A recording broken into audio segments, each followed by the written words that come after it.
আলা রাব্বিহিম ইয়াতাওয়াক্কালুন। ওই মুমিন বান্দা সব সময় ভরসা করে কার উপরে?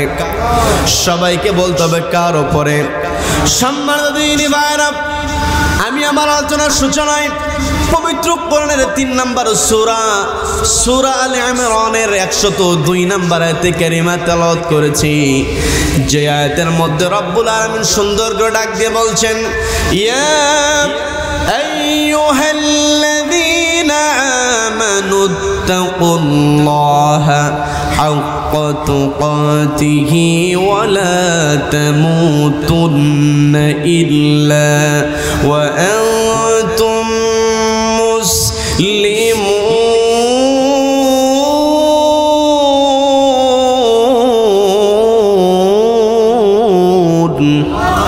আল্লাহ রাব্বুল আলামিন এই জায়গায় সবাইকে ডাক দেন নাই।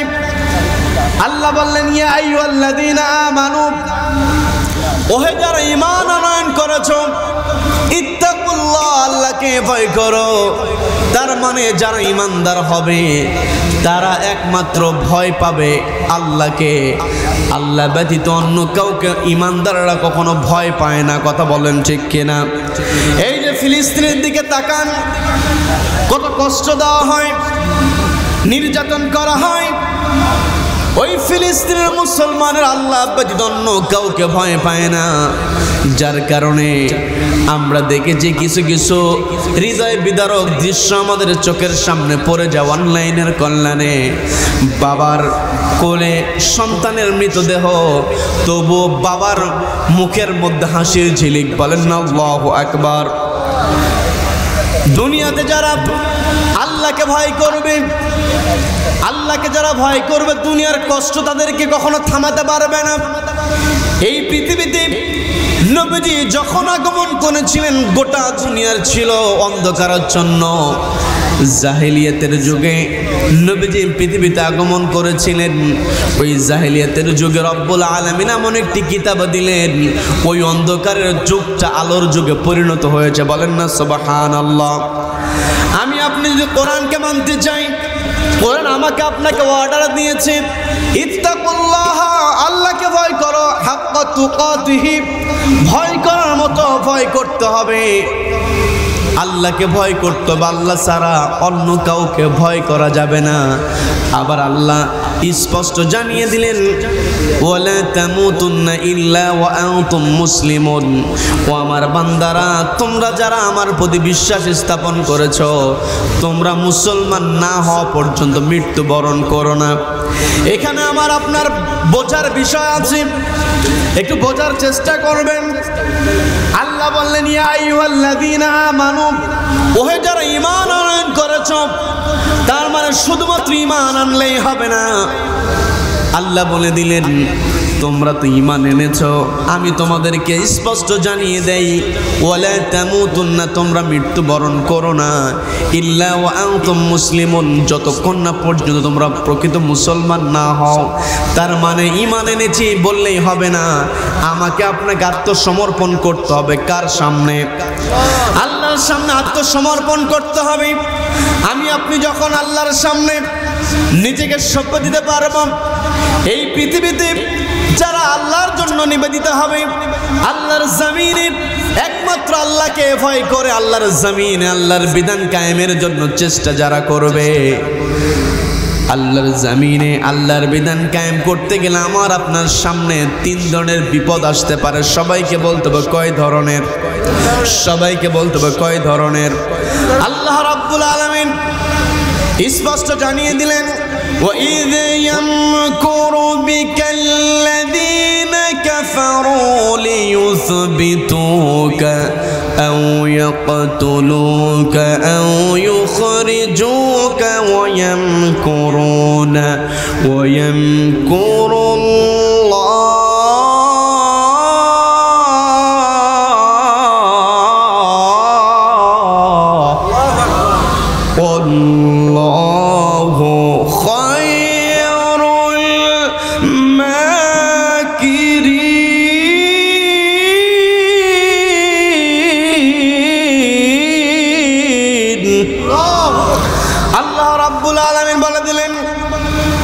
নবীজিকে ডাক দিয়েছেন, এই জায়গায় ইঙ্গিত করেছেন, ওগো নবী স্মরণ করুন সেই সময়ের কথা, ওয়াইদ ইয়ামকুরু বিকাল্লাযীনা কাফারু, যখন কাফেররা আপনার বিরুদ্ধে ষড়যন্ত্র করেছিল।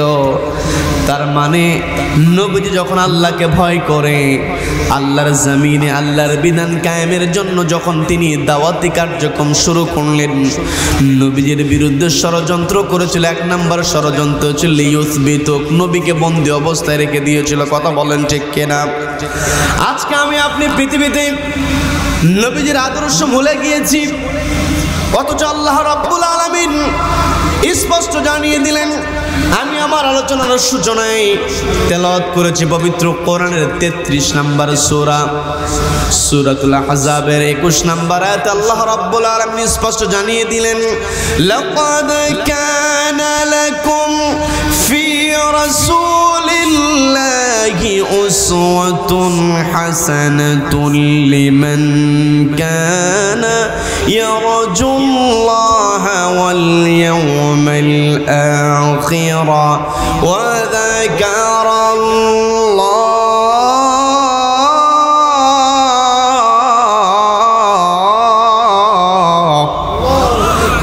رب العالمين স্পষ্ট জানিয়ে দিলেন, লাকাদ কানা লাকুম ফি রাসূলিল্লাহি উসওয়াতুন হাসানাহ, ও আমার বান্দারা তোমরা শুনে রেখে দাও, নিশ্চয় আমি তোমাদের জন্য নবীজির মধ্যে রেখে দিয়েছি ফি রাসূলিল্লাহ, রাসূলের মধ্যে রেখে দিয়েছি উসওয়াতুন হাসানা, উত্তম আদর্শ। তার মানে এই পৃথিবীতে আমি আপনি যদি নিজেকে ঈমানদার দাবি করি, নিজেকে যদি মুসলমান দাবি করি, আমার আপনার আদর্শ হবে নবীজি। নবীজি ছাড়া অন্য কাউকে কোনো আদর্শ মানা যাবে না। কথা বলেন ঠিক কিনা? এখানে আলেম ওলামারা আছেন, আপনারা একটু বোঝার চেষ্টা করবেন। আল্লাহ বলে দিলেন ফি রাসূলিল্লাহি উসওয়াতুন হাসানাহ, অর্থাৎ আমি রাসূলের মধ্যে রেখে দিয়েছি উত্তম আদর্শ। এই জায়গায় বোঝার একটা বিষয়, সেটা হলো ফি রাসূলিল্লাহ, নবীজির মধ্যে রাসূলের মধ্যে আল্লাহ আদর্শ রেখে দিয়েছেন। এখন আমি আপনাদেরকে প্রশ্ন করি, সবাই একটু জবাব দেওয়ার চেষ্টা করেন। নবীজি রাসূল হয়েছিলেন কত বছর বয়সে? সবাই বলেন কত বছর? 40 বছর বয়সে নবীজি রাসূল হয়েছেন। 40 বছর বয়সে এই জায়গায় আল্লাহ বলেন ফি রাসূলিল্লাহ, ও আমার বান্দারা তোমরা শুনে রেখে দাও, আমি তোমাদের জন্য রাসূলের মধ্যে রেখে দিয়েছি উসওয়াতুন হাসানা, দ্য বেস্ট ক্যারেক্টার ফর। এইভাবে কি হলে কি আর ওয়াজ করা যায় ভাই বলেন? এত ব্রেক হলে কি আর আলোচনা হয়? আল্লাহ রাব্বুল আলামিন স্পষ্ট জানিয়ে দিলেন ফি রাসূলিল্লাহ, নিশ্চয় আমি রাসূলের মধ্যে তোমাদের জন্য রেখে দিয়েছি উত্তম আদর্শ। তার মানে নবীজি আমাদের জন্য আদর্শ হলো 40 বছর বয়স থেকে। নবীজি 40 বছর বয়স ওহী প্রাপ্ত হয়েছেন। 40 বছর পর থেকে নবীজিকে আমাদের জন্য আদর্শ বানিয়ে দিয়েছেন কে? সবাই চিৎকার দিয়ে বলেন, কে বানিয়ে দিয়েছেন? সবাইকে বলতে হবে কে বানিয়ে দিয়েছেন। 40 বছর বয়সী নবীজি আমাদের জন্য আদর্শ হয়েছেন, কিন্তু একটা বিষয় খেয়াল করতে হবে, সেটা হলো নবীজি 40 বছর বয়স হওয়ার বহু পূর্বেই নবীজি তার প্রতিবেশীদের কাছ থেকে একটা উপাধি পেয়েছিলেন। সবাইকে বলতে হবে সেই উপাধির নাম কি? আল আমিন। তার মানে নবীজি ওহী প্রাপ্ত হওয়ার পূর্বেই নবীজি তার নিজের পরিচয় বানিয়ে নিয়েছেন আল আমিন আস সাদিক। আমি আপনি যদি নবীজিকে আদর্শ হিসেবে গ্রহণ করতে চাই, আমার আপনার এক নম্বরে যে বৈশিষ্ট্য অর্জন করতে হবে সেটা হলো আমাকে আপনাকে সত্যবাদী হতে হবে। নবীজি সত্যবাদী ছিলেন। ও আমার পর্দারের মা বোনেরা একটু কানটা খাড়া করে বোঝার চেষ্টা করবেন। নবীজি ছিলেন সত্যবাদী। নবীজির এক নম্বর বৈশিষ্ট্য হলো নবীজি ছিলেন সত্যবাদী। আমি আপনি যদি সত্য কথা না বলে মিথ্যা কথা বলি, তাহলে আমি আপনি যতই নবীজির উম্মত দাবি করি না কেন, নবীজি আমাকে আপনাকে উম্মত হিসেবে কখনো গ্রহণ করবে না। কথা বলেন ঠিক কিনা? আজকে আমি আপনি নিজেকে মুসলমান দাবি করছি, ইমানদার দাবি করছি, কিন্তু মিথ্যা কথা আমরা ছাড়তে পারছি না। বড় কষ্ট নিয়ে বলতে হয়, যেই নবীর উম্মত আমরা হয়েছি, যেই নবীর এক নম্বর বৈশিষ্ট্য হলো নবী যে সত্যবাদী ছিলেন, আর ওই নবীর উম্মত হিসাবে আমরা সারাদিন সত্য কথা বলি না, শুধু মিথ্যা কথাই বলি। কি কথা বলেন? কি কথা বলেন? আমার দেশে সত্য বেশি না মিথ্যা বেশি? কষ্ট নিয়ে বলতে হয়। আমার দেশ যারা পরিচালনা করেন, আমার কথায় কি বিরক্ত হচ্ছেন? আলোচনা শেষ করে দেব, মনোযোগ দিয়ে দেব, আলোচনা চলবে চলবে কতক্ষণ?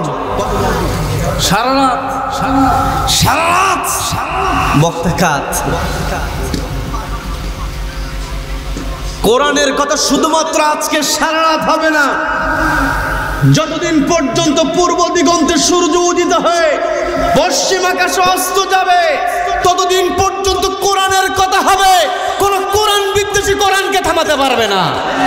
কারা কারা এই মতের পক্ষে আছেন? দুহাত আল্লাহকে দেখা।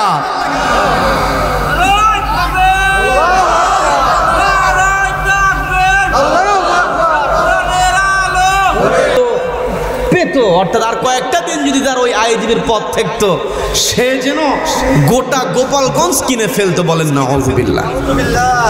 এই যে সম্পদের পাহাড়, আজকে যদি কোরআনের বিধান থাকতো, যেই ব্যক্তি দুর্নীতি করবে, কোরআনকে প্রশ্ন করলে কোরআন ওই দুর্নীতিবাজদের বিচারের তথ্য দিতে পারে কি পারে না? সম্মানিত দিনী ভাইরা, আল্লাহ রাব্বুল আলামিন স্পষ্ট জানিয়ে দিলেন, السارق والسارقة فاقطعوا أيديهما جزاء بما كسبا نكالا من الله والله عزيز حكيم।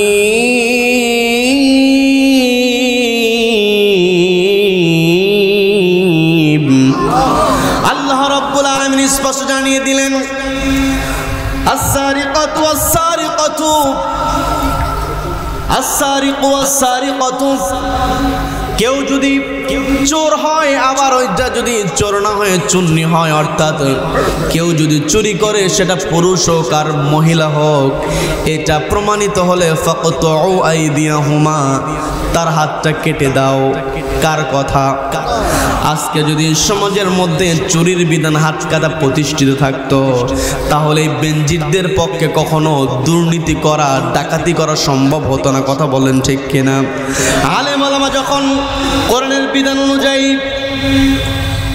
বিচার কার্য সম্পন্নের কথা বলে, তখন এক শ্রেণীর মানুষের অ্যালার্জি শুরু হয়ে যায়। কথা বলেন ঠিক কিনা? নবীজি যখন ওই কাফেরদের মধ্যে ছিলেন, নবীজির বিরুদ্ধে কোনো অভিযোগ ছিল না। নবীজি যখন বলেছিলেন সমাজের মধ্যে শান্তি প্রতিষ্ঠা করতে হলে মানব রচিত বিধান দিয়ে শান্তি প্রতিষ্ঠা করা যাবে না, শান্তি প্রতিষ্ঠিত করতে হলে একটি কিতাবের বিধান দিয়ে শান্তি প্রতিষ্ঠা করতে হবে। সেই কিতাবের নাম কি? সবাইকে বলতে হবে কিতাবের নাম কি? নবীজি যখন কোরআন দিয়ে সমাজ পরিচালনার কথা বলেছেন, যেই নবীজিকে ওই মক্কার লোকেরা সাদিক আল আমির উপাধি দিয়েছিল, কোরআনের বিধানের কথা বলার কারণে সেই নবীজিকে তারা মিথ্যাবাদী বানিয়েছিল, অর্থাৎ মিথ্যাবাদী বানানোর চেষ্টা করেছিল, কিন্তু নবীজিকে কখনো তারা মিথ্যাবাদী বানাতে পারে নাই। কথা বলেন। নবীজি সত্যবাদী ছিলেন, নবীজিকে তারা পাগল বানানোর চেষ্টা করেছে, নবীজিকে তারা মিথ্যাবাদী বানানোর চেষ্টা করেছে। নবীজির সবচাইতে বেশি শত্রুতা যিনি করেছিল, যেই ব্যক্তিটা করেছিল, নবীজির নিজের মানুষ ছিল, কাছের মানুষ ছিল, নাম হচ্ছে আবু জেহেল। আপনারা কম বেশি সকলে আবু জেহেলের নামটা শুনেছেন। এই আবু জেহেল কিন্তু মূর্খ মানুষ ছিল না, সে ছিল আবুল হাকাম, কিন্তু কোরআনের বিরোধিতা করার কারণে সে হয়েছে মূর্খের পিতা। আজও পৃথিবীতে যারা সার্টিফিকেট অর্জন করবে, যারা বড় বড় ডিগ্রি অর্জন করবে, কিন্তু কোরআনকে মানবে না, ওদের সার্টিফিকেট থাকতে পারে, কিন্তু ওরাই হচ্ছে সবচাইতে বড় মূর্খ। কি কথা বলেন? আজকে সমাজের মধ্যে কোরআন যদি প্রতিষ্ঠিত হয়ে যায়, তাহলে সাধারণ মানুষের জীবনযাপনটা সহজ হয়ে যাবে। নবীজির সাহাবীরা, আমরা যদি আবু বকর রাদিয়াল্লাহু তাআলার জীবনের দিকে তাকাই, আমরা যদি হযরত ওমর রাদিয়াল্লাহু তাআলার জীবনের দিকে তাকাই, তাদের ইতিহাস যখন আলোচনা করা হয় তখন আমাদের সোনালী যুগের কথা মনে হয়, আমাদের দিলটা ভরে যায়। কি কথা বলেন? আজকে সমাজের মধ্যে সত্য নাই, নামের পূর্বে মুহাম্মদ লাগানো আছে, কিন্তু মুহাম্মদের বৈশিষ্ট্য আমাদের মধ্যে নাই। আজকে আমি আপনি নিজেকে মুসলমান দাবি করি, কিন্তু মিথ্যা কথা ছাড়তে পারি না। নবীজিকে ওই কাফেররা, বিশেষ করে আবু জেহেল, সবসময় নবীজিকে অপমান করার চেষ্টা করেছে। নবীজিকে তারা মিথ্যাবাদী বানানোর চেষ্টা করেছে। নবীজিকে তারা মিথ্যাবাদী বানানোর চেষ্টা করেছে। মিথ্যাবাদী তারা বানাতে পারে নাই, কারণ নবীজিকে আল্লাহ রাব্বুল আলামিন কেমনভাবে সন্তুষ্ট করেছিলেন। ওই কাফেররা ষড়যন্ত্র করেছিল নবীজিকে মিথ্যাবাদী বানানোর জন্য, আর আল্লাহ রাব্বুল আলামিন নবীজিকে সত্যবাদী বানানোর জন্য সূর্যের অস্ত যাওয়াকে পর্যন্ত থামিয়ে দিয়েছিলেন। বলেন না সুবহানাল্লাহ। নবীজি যখন কোরআনের দাওয়াত দিলেন, ওই আবু জেহেল সহ্য করতে পারল না, নবীজির বিরুদ্ধে ষড়যন্ত্র করে। নবীজির চাচা আবু তালেব দুনিয়া থেকে বিদায় হয়েছেন। নবীজির সবচাইতে কাছের সঙ্গে, নবীজিকে সবচাইতে বেশি যিনি সহযোগিতা করেছেন, নবীজির সহধর্মিনী পর্দা আড়ালের মা বোনেরা শুনছেন, কানটা একটু খাড়া করে শুনবেন। খাদিজাতুল কুবরা রাদিয়াল্লাহু তাআলা নবীজিকে সবচাইতে বেশি সহযোগিতা করেছেন। ওই খাদিজাও যখন দুনিয়া থেকে বিদায় হয়ে গেলেন, নবীজির চাচাও দুনিয়া থেকে বিদায় হয়েছেন, নবীজির সহধর্মিনী দুনিয়া থেকে বিদায় হয়েছেন। নবীজির মনটা খারাপ, নবীজির ভারাক্রান্ত হৃদয়। রব্বুল আলামিন নবীজিকে দুনিয়া থেকে আরশে আজিমে নিয়ে গেলেন। বলেন না সুবহানাল্লাহ। অনেক লম্বা ঘটনা, আমি আপনাদেরকে একটু বোঝানোর চেষ্টা করি। সেটা হলো, নবীজি যখন মেরাজে গমন করলেন, অর্থাৎ মক্কা থেকে বাইতুল আকসায় গেলেন, সেখানে নামাজ আদায় করে সিদরাতুল মুনতাহা পাড়ি দিয়ে আরশে আজিমে গিয়ে আল্লাহর সঙ্গে সাক্ষাৎ করে যখন দুনিয়াতে আসলেন, আসার পরে যখন নবীজি তার মেরাজ গমনের কথা, ইসরার কথা যখন প্রকাশ করলেন, মক্কার লোকদের সামনে বলার সঙ্গে সঙ্গে ওই যে আবু জেহেল নবীজিকে মিথ্যাবাদী বানানোর জন্য চেষ্টা করে, নবীজিকে পাগল বানানোর চেষ্টা করে, কিন্তু সুযোগ পায় না। যখন আবু জেহেল দেখলো নবীজি বলতেছেন তিনি এক রাতের মধ্যে, একেবারে অল্প সময়ের মধ্যে তিনি বাইতুল আকসায় গিয়ে সেখান থেকে সিদরাতুল মুনতাহা পাড়ি দিয়ে আরশে আজিমে গিয়ে আল্লাহর সঙ্গে সাক্ষাৎ করে এসেছেন। অল্প সময়, এত অল্প সময়ে দীর্ঘ পথ পাড়ি দিয়েছেন, এই কথা যখন নবীজি প্রকাশ করলেন, আবু জেহেল চিন্তা করে দেখলো এত অল্প সময়ে তো এত দীর্ঘ পথ পাড়ি দেওয়া সম্ভব না। এই তো সুযোগ পেয়েছি, আব্দুল্লাহর পুত্রকে মিথ্যাবাদী বানাবো। সবার আগে চলে গিয়েছে নবীজির কাছের বন্ধু হযরত আবু বকর রাদিয়াল্লাহু তাআলা আনহুর কাছে। আমি বিস্তারিত ঘটনা বলবো না। আবু বকর রাদিয়াল্লাহু তাআলা আনহু যখন গিয়ে বলতেছে, ও আবু বকর, শুনেছ নাকি তুমি যার সঙ্গে সব সময় চলাফেরা করো, তোমার বন্ধু আব্দুল্লাহর পুত্র, সে তো উল্টা পাল্টা কথা বলা শুরু করেছে। বলেন নাউযুবিল্লাহ। সবাই বলেন নাউযুবিল্লাহ। সে তো উল্টা পাল্টা কথা বলা শুরু করেছে। আবু বকর রাদিয়াল্লাহু তাআলা বলতেছেন, কি উল্টা পাল্টা, কি কথা বলেছে আমার নবী?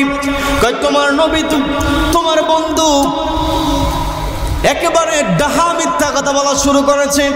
বলে, কি বলেছে? তোমার বন্ধু নাকি গত রাত্রে মক্কা থেকে বাইতুল আকসায় গিয়েছে, সেখান থেকে আরশে আজিমে গিয়ে আল্লাহর সঙ্গে দেখা করেছে। এটাকে বিশ্বাস করা যায় নাকি? আবু বকর রাদিয়াল্লাহু তাআলা প্রশ্ন করতেছেন, আপনি যে কথা বলছেন এই কথা কি আব্দুল্লাহর পুত্র আমার নবী নিজের মুখে বলেছে নাকি? এই কথা প্রশ্ন করার পর আবু জেহেল বলতেছে, এখনো কাবার চত্বরে সে বলতেই আছে।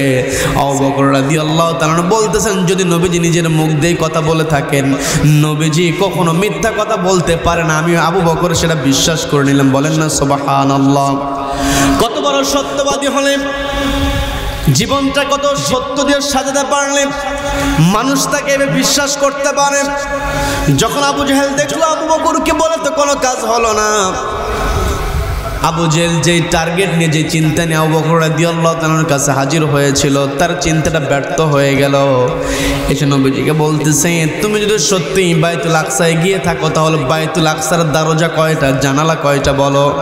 আল্লাহ রাব্বুল আলামিন নবীজিকে বেকায়দায় ফেলার জন্য যখন আবু জেহেল কৌশল করলো, রব্বুল আলামিন জিবরিল আমিনকে ডাক দিয়ে বলছো, জিবরিল ওই আবু জেহেল আমার নবীকে বেকায়দায় ফেলতে চায়, আর আমি আমার নবীজিকে সত্যবাদী প্রমাণ করতে চাই। কাজেই তুমি ওই বাইতুল আকসার চিত্রটা আমার নবীর সামনে তুলে ধরো। আমার নবী ওই চিত্র দেখে দেখে বাইতুল আকসার দরজা জানালার সংখ্যা বলে দিয়ে বলেন না সুবহানাল্লাহ। যখন আবু জেহেল সেখানেও নবীজিকে পরাস্ত করতে পারে নাই, আবু জেহেল সেখান থেকে চলে গিয়েছে, কিন্তু নবীজির একটাই টার্গেট হলো, নবীজি চিন্তা করতেছেন আমার চাচা নেতা মানুষ, সমাজের নেতা যদি ভালো হয়ে যায় সমাজের সাধারণ মানুষেরাও অটোমেটিক ভালো হয়ে যায়, আর সমাজের নেতা যদি খারাপ হয় ওই সমাজের লোকেরাও পর্যন্ত খারাপিতে লিপ্ত হয়। কথা বলেন। নবীজি মনটা খারাপ হয়ে গেল, নবীজি চলে গেছেন আবু জেহেলের বাড়িতে। নবীজির গোটা জীবনী পর্যালোচনা করলে দেখা যায় নবীজি পথে ঘাটে আবু জেহেলকে দাওয়াত দিয়েছেন অসংখ্যবার, আর সশরীরে নবীজি তার চাচাকে আবু জেহেলকে দাওয়াত দেওয়ার জন্য 27 বার তার বাড়িতে গিয়েছেন। মেরাজের ঘটনা যখন আবু জেহেল প্রত্যাখ্যান করলো, নবীজি আবার গিয়েছেন আবু জেহেলের কাছে গিয়ে বলতেছেন, চাচা আপনি তো বিশ্বাস করছেন না, আমি বাইতুল আকসায় গিয়েছিলাম, সেখান থেকে আরশ আজিমে গিয়ে আল্লাহর সঙ্গে আমি কথা বলে এসেছি, সাক্ষাৎ করে এসেছি। আমি আপনাকে একটা ক্লু দিতে পারি, একটা সূত্র দিতে পারি বিশ্বাস করার জন্য। সেটা হলো, আমি যখন মক্কা থেকে সিরিয়া পাড়ি দিয়ে যখন যাচ্ছিলাম বাইতুল আকসার দিকে, পথের মধ্যে সিরিয়ার একটি কাফেলার সঙ্গে আমার দেখা হয়েছিল। আমি যেই জায়গাটাতে ওই সিরিয়ার কাফেলাকে দেখেছিলাম, ওই কাফেলা আগামী পরশুদিন সূর্যাস্তের পূর্বে এই কাবার প্রান্তরে হাজির হয়ে যাবে। আমি যদি ওই বাইতুল আকসার দিকে নাই যেতাম তাহলে তো সিরিয়ার কাফেলার সঙ্গে আমার দেখা হতো না। আমি যেই জায়গায় দেখে এসেছি এই জায়গা সম্পর্কে আপনি জিজ্ঞাসা করবেন, ওই জায়গাটা তো ওই কাফেলা বিশ্রাম নিয়েছিল, তাদের যাত্রা বিরতি দিয়েছিল। আমি যদি আপনাকে ভুল তথ্য দিয়ে থাকি তাহলে আপনি আমাকে মিথ্যাবাদী বলিয়েন, আমার কোনো আপত্তি থাকবে না। নবীজির চিন্তা হলো সঠিক পথের দিকে তার চাচাকে এগিয়ে নেওয়া, কিন্তু আবু জেহেলের চিন্তা হলো নবীজিকে মিথ্যাবাদী বানানো, নবীজিকে অপমান করা। আজও দুনিয়াতে খেয়াল করে দেখবেন আলেম ওলামা কাউকে টার্গেট করে কোনো কথা বলে না। আলেম ওলামা সকল মানুষ কোরআনের ছায়াতলে আসুক এটাই চায়, কিন্তু কিছু মানুষ আছে পৃথিবীতে যারা আবু জেহেল মার্কা মানুষ হবে, তারা নবীজিকে থামানোর জন্য আবু জেহেল যেমন কৌশল করেছিল, ষড়যন্ত্র করেছিল, আজও সেই কৌশল ষড়যন্ত্র থাকবে। যার কারণে আল্লাহ রাব্বুল আলামিন পবিত্র কোরআনের 8 নম্বর সূরা, সবাইকে বলতে হবে কয় নম্বর সূরা? 8 নম্বর সূরা, সূরা আনফালের মধ্যে আল্লাহ রাব্বুল আলামিন 30 নম্বর আয়াতে স্পষ্ট জানিয়ে দিলেন, এই পৃথিবীতে যারা কোরআন মেনে চলবে, আল্লাহর জমিনে আল্লাহর বিধানে কোরআনকে বাস্তবায়নের জন্য যারা সংগ্রাম করবে, যারা কোরআনের দাওয়াত দেবে, তাদেরকে 1 নম্বর ষড়যন্ত্র করা হবে নবীজির মতো। নবীজিকে যেমন কোরআনের দাওয়াত দেওয়ার কারণে কাফেররা লিউসবিতুকে 1 নম্বরে বন্দি অবস্থায় রেখে দিয়েছিল।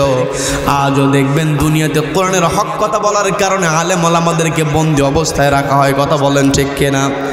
যতই অপমান করার চেষ্টা করা হয় না কেন, যতই কষ্ট দেওয়ার চেষ্টা করা হয় না কেন, দীর্ঘদিন বছরের পর বছর বন্দি অবস্থায় রেখে দেওয়া হয়। জাতির সামনে অপমান করার চেষ্টা করা হয়, কিন্তু জাতির সামনে অপমানিত করতে পারে না। জাতির সামনে লাঞ্ছিত করার চেষ্টা করা হয়, কিন্তু লাঞ্ছিত করতে পারে না।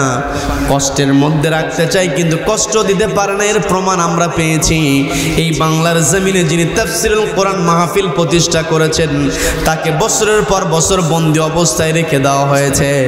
কিন্তু যেই দিন তিনি দুনিয়া থেকে বিদায় হয়েছেন, ওই অ্যাম্বুলেন্স অ্যাম্বুলেন্স থেকে নেমে তিনি যে হাসিটা দিয়েছেন, এই হাসিটা হলো কিয়ামত পর্যন্ত এই জনপদের মানুষদের জন্য অনুপ্রেরণা। কথা বলেন ঠিক কিনা? সম্মানিত দিনী ভাইরা, যতই চেষ্টা করা হোক না কেন, ওই কাফেররা নবীজিকে যেমন বন্দী অবস্থায় রেখে দিয়ে নবীজিকে থামাতে পারে না, আজও দুনিয়াতে কোরআনওয়ালাদেরকে বন্দী অবস্থায় রেখে দিয়ে কোরআনকে কখনো থামানো যাবে না। কারণ কোরআনটা কার কথা? সবাইকে বলতে হবে কার কথা। বন্ধুগণ, যে কথাই ছিলাম, নবীজি যখন ওই আবু জেহেলকে গিয়ে বলতেছে, চাচা আমি ওই কাফেলাকে অমুক জায়গায় বিশ্রাম করতে দেখে এসেছি, আগামী পরশুদিন সূর্যাস্তের পূর্বে ওই কাফেলা মক্কায় হাজির হয়ে যাবে, আপনি ওই কাফেলার কাছ থেকে শুনে নিতে পারেন আমার তাদের সঙ্গে দেখা হয়েছিল কিনা। তারা যদি অস্বীকার করে, তাদের দেওয়া তথ্য যদি, তাদের ব্যাপারে যা দেওয়া আমার তথ্য যদি ভুল প্রমাণিত হয়, তাহলে আপনি আমাকে মিথ্যাবাদী বলিয়েন। তার মানে নবীজির একটাই টার্গেট, নবীজি চিন্তা করেছেন আমার চাচা নেতা মানুষ, আমার চাচা যদি ইসলাম কবুল করে, আমার চাচা যদি কোরআনটাকে মেনে নেয়, তাহলে সমাজের সাধারণ মানুষগুলো কোরআন মেনে নেবে, ইসলাম মেনে নেবে। আজও দেখবেন, আজও যদি সমাজের মধ্যে আমরা শান্তি প্রতিষ্ঠা করতে চাই, সমাজের মধ্যে যদি সত্য প্রতিষ্ঠা করতে চাই, তাহলে সমাজের নেতা নির্বাচন করতে হবে। দেখতে হবে কোন নেতা সত্য কথা বলে। যেই নেতা সত্য কথা বলে মুসলমানের নেতা সেই হতে পারবে। আর যেই নেতা মিথ্যা কথা বলবে, যতই নিজেকে মুসলিম দাবি করুক না কেন, ওই নেতা মিথ্যাবাদী নেতা কখনো মুসলমানের নেতা হতে পারে না। কথা বলেন ঠিক কিনা? সম্মানিত দিনী ভাইরা, নবীজি যখন আবু জেহেলকে এই কথা বলল, আবু জেহেল কথাটা অতটা কর্ণপাত করল না।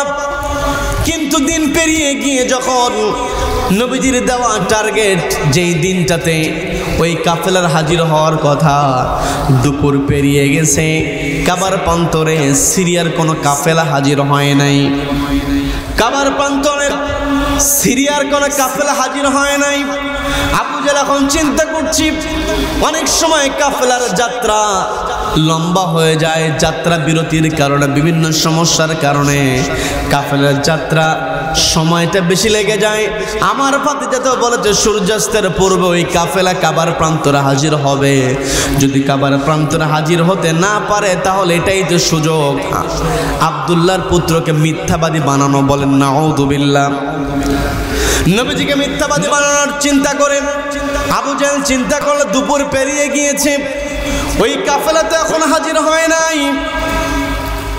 দুপুর পেরিয়ে বিকেল গড়িয়ে যখন সূর্য অস্ত যাবে, সূর্য অস্ত যাওয়ার পূর্বে সূর্যের রংটা কিন্তু রক্তিম বর্ণ ধারণ করে, লাল কালার ধারণ করে। ওই লাল কালার ধারণ করার পরও কাফেলা কাবার প্রান্তরে এখন হাজির হয় নাই। আবু জেহেল সুযোগটাকে কাজে লাগিয়ে নিল।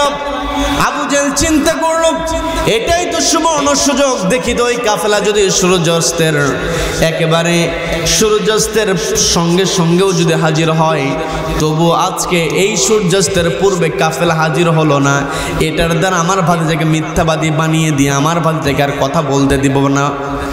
আবু জেহেল টার্গেট নিয়েছে, তার একজন লোককে নিয়োগ দিয়ে দিল। খোঁজ নেওয়ার চেষ্টা করছে কাফেলা কত দূর আছে, ঘোড়া দিয়ে গিয়ে দেওয়া হলো ওই কাফেলার খবর নেওয়ার জন্য। যখন আবু জেহেলের নিযুক্ত ব্যক্তি ঘোড়া দাবড়ে এগিয়ে গেল, গিয়ে যখন লক্ষ্য করে দেখলো আশেপাশে কোনো কাফেলাকে লক্ষ্য করা যায় না, আবু জেহেলকে এসে বলতেছে, কই কোথাও তো কোনো কাফেলাকে দেখা যায় না। আবু জেহেল এসে কাবার চত্বরে হট্টগোল শুরু করে দিল, চিৎকার চেঁচামেচি শুরু করে দিয়েছে। আজকে যদি কাফেলা সূর্যাস্তের পূর্বে কাবার প্রান্তরে হাজির না হয়, তাহলে আব্দুল্লাহর পুত্রকে আর কোনো কথা বলতে দেওয়া যাবে না। যখন চিৎকার চেঁচামেচি শুরু করে দিয়েছে, নবীজির কান পর্যন্ত তথ্যটা চলে গেল। যাওয়ার পর নবীজি একটু চিন্তায় পড়ে গেলেন। নবীজি চিন্তা করলেন, নবীজি কষ্ট পেলেন, সেটা হলো নবীজি মনে মনে ভাবতে লাগলেন, আমার চাচাকে আমি সঠিক পথে পরিচালিত করার জন্য কত চেষ্টা করি, আমার চাচাকে আমি ইসলামের দাওয়াত নেই। আমার চাচাকে আমি জাহান্নামের আগুন থেকে বাঁচানোর জন্য এত চেষ্টা করি, আর আমার চাচা আমাকে মিথ্যাবাদী বানানোর জন্য, আমাকে অপমান করার জন্য এত চেষ্টা করে, এত অপকৌশল করে। নবীজির মনটা একটু খারাপ। নবীজি আর একটু চিন্তিত হলেন, এই কাফেলা যদি কাবার চত্বরে সূর্যাস্তের পূর্বে হাজির না হয়, আমার এই চাচা যদি এটার দ্বারা আমাকে মিথ্যাবাদী প্রমাণ করে যদি আমাকে আর দাওয়াত দিতে না দেয়, তাহলে সাধারণ মানুষকে আমি আর কেমন করে দাওয়াত দিব? নবীজি চিন্তায় পড়েছেন। এটা আল্লাহ জানেন কি জানেন না? আল্লাহ জানেন। আল্লাহ রাব্বুল আলামিন জিবরিল আমিনকে ডাক দিলেন। জিবরিল আমিনকে ডাক দিয়ে বলতেছেন, জিবরিল তুমি চলে যাও আমার নবীর কাছে, আমার নবীকে গিয়ে সুসংবাদ দিয়ে দাও। নবীজিকে আল্লাহ রাব্বুল আলামিন সরাসরি নিজে পরিচালিত করেছেন। নবীজিকে অনুসরণ করা ছাড়া অন্য কোনো পন্থা আমাদের সামনে থাকতে পারে না। নবীজিকে যদি আমি আপনি অনুসরণ করতে চাই, নবীজি নবী হওয়ার পূর্বেই যেই বৈশিষ্ট্য অর্জন করেছিলেন সেটা হলো নবীজি সত্য কথা বলেছেন, নবীজি সত্যবাদী ছিলেন। 2 নাম্বার, নবীজির মধ্যে যে বৈশিষ্ট্য ছিল, নবীজি ছিলেন আমানতদার। নবীজি কখনো আমানতের খেয়ানত করেন নাই। নবীজি কি কখনো আমানতের খেয়ানত করেছেন নাকি? নবীজি কখনো আমানতের খেয়ানত করেন নাই। খেয়াল করে দেখবেন, নবীজির বিরুদ্ধে কাফেররা যখন ষড়যন্ত্র করেছিল, 2 নম্বর ষড়যন্ত্র ছিল আও ইয়াকতুলু। ওগো নবী, কাফেররা আপনাকে বন্দী অবস্থায় রেখে যখন থামাতে পারে নাই, 2 নম্বরে যে ষড়যন্ত্র করেছিল সেটা হলো আও ইয়াকতুলুক, আপনাকে হত্যার ষড়যন্ত্র করেছিল। নবীজিকে হত্যা করার জন্য ওই কাফেররা গোটা বাড়ি ঘেরাও করেছে, নবীজিকে হত্যা করে ফেলবে। আল্লাহ রাব্বুল আলামিন নবীজিকে অর্ডার দিলেন, ওগো নবী, আপনি আর মক্কায় থাকতে পারবেন না, আপনি মদিনায় চলে যাবেন আজকে রাতের মধ্যে। নবীজি অর্ডার পাওয়ার সঙ্গে সঙ্গে সবার আগে ডাক দিলেন তার জামাতা হযরত আলী রাদিয়াল্লাহু তাআলা আনহুকে। আল্লাহ রাব্বুল আলামিন যখন নবীজিকে হিজরতের ইঙ্গিত দিয়েছিলেন, নবীজি সবার আগে শেয়ার করেছিলেন তার বন্ধু আবু বকর রাদিয়াল্লাহু তাআলার সঙ্গে। আর হিজরতের অর্ডার পাওয়ার সঙ্গে সঙ্গে সবার আগে ডাক দিয়েছিলেন জামাই হযরত আলী রাদিয়াল্লাহু তাআলা আনহুকে। হযরত আলীকে ডাক দিয়ে বলতেছেন, আলী, আল্লাহ তো আমাকে অর্ডার দিয়েছেন আজকে রাতে আমাকে মক্কা থেকে মদিনায় চলে যেতে হবে। আল্লাহ অর্ডার দিয়েছেন আমাকে হিজরত করতে হবে। এই কথা বলার সঙ্গে সঙ্গে হযরত আলী রাদিয়াল্লাহু তাআলা বলতেছেন, তাহলে আজকে রাতে কোন দিক দিয়ে গেলে ভালো হয়? আজকে রাতের মধ্যে আপনি বের হয়ে যাবেন। নবীজি বলতেছেন, আলী, আমি তোমাকে এই জন্য ডাকি নাই, আমি তোমাকে ডেকেছি, এই মক্কার লোকেরা আমাকে সহ্য করতে পারছে না, মক্কা থেকে আমাকে বের করে দিচ্ছে, আমাকে তাড়িয়ে দিচ্ছে, আমাকে হত্যা করার ষড়যন্ত্র করছে। এই মক্কার লোকেরা আমাকে মক্কায় থাকতে দেন, এটা সত্য, কিন্তু এই মক্কার লোকেরা আমার চাইতে অন্য কাউকে বেশি বিশ্বাস করতে পারে নাই। নিজের দলের লোকজন, নিজের গোত্রের লোকজনকে বিশ্বাস করতে পারে নাই। তাদের দামি মূল্যবান সম্পদগুলো, বস্তুগুলো আমার কাছে আমানত রেখেছে। আর আজকে রাত্রে যদি আমি আমানতগুলো বুঝিয়ে না দিয়ে মক্কা থেকে মদিনায় চলে যাই, তাহলে তো আমি তো আমানতের খেয়ানতকারী হয়ে যাব। আল্লাহু আকবার। চিন্তা করে দেখেন, যেই মক্কার লোকেরা নবীজিকে মক্কায় থাকতে দিল না, নবীজি তাদের আমানতের ব্যাপারে, তাদের সম্পদের ব্যাপারে কেমন সচেতন ছিলেন। আমি আপনি যদি হতাম, আমার আপনার গ্রামের লোকজন যদি আমাকে আপনাকে তাড়িয়ে দেয়, আর গ্রামের লোকজনের যদি মূল্যবান সম্পদ আমার আপনার কাছে গচ্ছিত থাকে, আমি আপনি চিন্তা করব যে এলাকার মানুষ থাকতে দেয় না, ওই এলাকার মানুষকে কি আর সম্পদ বুঝিয়ে দিব? ওগুলো নিয়ে আমরা ভেগে যেতাম। কথা বলেন ঠিক কিনা? কিন্তু নবীজি কেমন আদর্শ ছিলেন, আদর্শ নবীজির চরিত্র কেমন ছিল?